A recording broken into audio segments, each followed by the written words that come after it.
13-14 अप्रैल को इसराइल पर ईरान का मिसाइल और ड्रोन्स की जो स्ट्राइक हुई थी वो भले ही कामयाब नहीं मानी गई, लेकिन ईरान का ये एक्शन दुनिया की राजनीति में एक मील का पत्थर साबित होता हुआ नजर आ रहा है।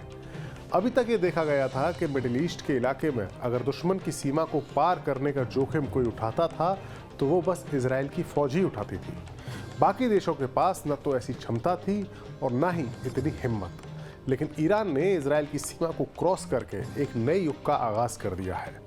और इससे भी बड़ी बात अब यह है कि इजराइल तमाम तरह की बयानबाजी के बावजूद अभी तक जवाबी कार्रवाई नहीं कर सका है, और इसकी वजह है अमेरिका। दरअसल अमेरिका नहीं चाहता कि इजराइल अब ऐसी कोई कार्रवाई करे जिसके जवाब में ईरान फिर से कोई बड़ा एक्शन ले और तनाव पूरे इलाके में फैल जाए। तो सवाल यह है कि हर वक्त युद्ध के लिए तत्पर रहने वाले अमेरिका को आखिरकार मिडिल ईस्ट में तनाव फैलने का डर क्यों सता रहा है? वो क्यों नहीं चाहता कि तनाव ना फैले? और वो कौन से ऐसे मुल्क और कौन सी ऐसी वजह है जिन्होंने अमेरिका के हाथों को बांध दिया है? उस अमेरिका के हाथों को जो मिडिल ईस्ट में दो बड़े युद्ध लड़ चुका है, जहां कई देशों में अमेरिका के फौजी अड्डे हैं मिडिल ईस्ट में, लेकिन फिर भी अमेरिका ईरान के खिलाफ किसी भी बड़े एक्शन से परहेज क्यों कर रहा है? इसका जवाब है रूस के प्रेसिडेंट व्लादिमीर पुतिन और मिडिल ईस्ट के कुछ मुस्लिम देश। अपने आज के इस वीडियो में हम बात करेंगे कि कैसे मिडिल ईस्ट के मुस्लिम देशों की राजनीति ने अमेरिका को कैच 22 के हालात में पहुंचा दिया है। लेकिन पहले बात करते हैं पुतिन की, जो मिडिल ईस्ट से कई हजार मील दूर यूक्रेन में युद्ध लड़ रहे हैं। लेकिन इस युद्ध के तार खाड़ी में अमेरिका की रणनीति के साथ भी जुड़े हुए हैं। दरअसल 2 साल पहले जब रूस ने यूक्रेन पर हमला बोला था तो ये माना जा रहा था कि रूस की जीत महज सप्ताह भर की ही बात होगी। लेकिन अमेरिका और उसके सहयोगी जो नाटो के देश हैं, उनकी मदद के चलते यूक्रेन की फौज 2 साल तक रूस के आगे न सिर्फ टिक गई, बल्कि पुतिन की फौज को जान माल का भारी नुकसान भी उठाना पड़ा। लेकिन पुतिन की जो कीमत पुतिन ने चुकाई, पुतिन को चोट देने की जो कीमत अमेरिका ने चुका रहा है, वो ये है कि अमेरिका को भारी आर्थिक और सामरिक संसाधन यूक्रेन की मदद के लिए देने पड़े, झोंकने पड़े। अब धीरे धीरे अमेरिका की जनता के मन में यूक्रेन की मदद का उत्साह ठंडा पड़ता जा रहा है, और ज़ेलेंस्की की मदद करते करते अमेरिका के गोला बारूद का जखीरा भी खाली हो चला है। अमेरिका की मदद के अभाव में अब यूक्रेन की फौज का हौसला टूटने लगा है। ग्राउंड पर रूस की फौज भारी पड़ने लगी है और कई नए इलाकों पर रूस ने कब्जा कर लिया है। हाल ही में ज़ेलेंस्की ने बयान दिया है कि अमेरिका की मदद के बिना यूक्रेन ये जंग हार जाएगा। जाहिर सी बात है, यूरोप में पुतिन को थामे रखने के लिए अमेरिका का साथ देने के लिए यूक्रेन का टिके रहना जरूरी है। ऐसे में अमेरिका नहीं चाहता कि मिडिल ईस्ट में एक और बड़ी जंग शुरू हो जाए और अमेरिका को अपने संसाधन उसमें झोंकने पड़े, और ऐसा होने पर पुतिन को यूक्रेन को रौंदने का वो मौका मिल जाएगा जिसका वो ख्वाब देख रहे हैं। अमेरिका ये भी जानता है कि ईरान कितना पावरफुल देश है।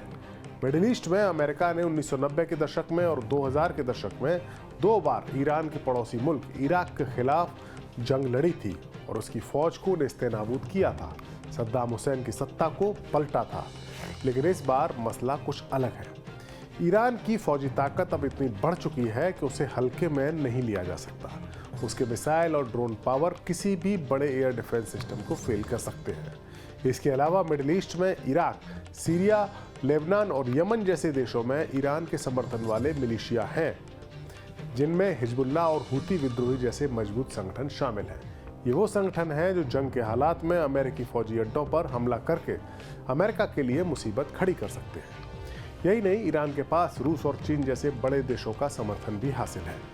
इसके अलावा जो सबसे अहम बात है वो ये है कि इस इलाके के मुस्लिम देशों में अमेरिका के जो फौजी अड्डे हैं, वो मुस्लिम देश या उनमें से अधिकांश ऐसे मुस्लिम देश नहीं चाहते कि अमेरिका ईरान के खिलाफ किसी भी बड़े युद्ध का आगाज करे। दरअसल मिडिल ईस्ट की राजनीति कुछ इस कदर उलझी हुई है कि उसमें अमेरिका की भूमिका काफ़ी अहम हो जाती है।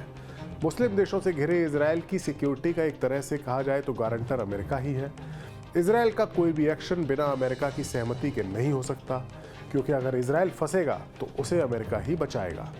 कुछ मीडिया रिपोर्ट्स के मुताबिक मिडिल ईस्ट में अमेरिका के खास सहयोगी देश सऊदी अरब, कुवैत और कतर जैसे देशों ने बाइडेन सरकार से साफ साफ कह दिया है कि वो ईरान पर हमले के लिए अपनी जमीन या अपने आसमान का इस्तेमाल ना होने देना चाहते हैं। यानी वो नहीं चाहते कि उनकी जमीन या उनके आसमान की सीमा से अमेरिका ईरान पर कोई हमला करे। दरअसल फिलहाल जो हालात हैं उसके मुताबिक इस बार अगर ईरान और इजराइल के बीच में जंग सीधी छिड़ती है तो अमेरिका को उसमें सीधा फौजी दखल देना होगा। यानी अमेरिकी फाइटर जेट्स, उसकी एयरक्राफ्ट कैरियर्स, मिसाइल्स और फौजी यानी पैदल सेना सब के सब ईरान के खिलाफ एक्शन में नजर आएंगे। और कच्चे तेल और नेचुरल गैस से भरपूर मिडिल ईस्ट के पूरा इलाका, जहां पर अमेरिका और उसके ब्रिटेन जैसे साथी मुल्कों की हमेशा से ही दिलचस्पी रही है, वहां उन्होंने अपने व्यापारिक हितों के लिए कई सारे मुल्कों में समझौते किए हैं और वहां पर अपने फौजी अड्डे भी बनाए हुए हैं। बहरहाल मिडिल ईस्ट के इलाके में अपनी पावर के प्रोजेक्शन के लिए अमेरिका के जो अड्डे मौजूद हैं वहां से वो छुटपुट मिलिशिया के खिलाफ कार्रवाई भी करता रहता है। और जिन देशों में अड्डे मौजूद हैं वो Jordan, Saudi Arab, Bahrain, Qatar, UAE, Oman, Kuwait, Syria और इराक जैसे देशों में शामिल है। मिडिल ईस्ट के ज़्यादातर देशों से अमेरिका की दोस्ती है, लेकिन इसी इलाके में ईरान एक ऐसा देश है जो अमेरिका को अपना दुश्मन मानता है और अमेरिका उसको अपना दुश्मन मानता है।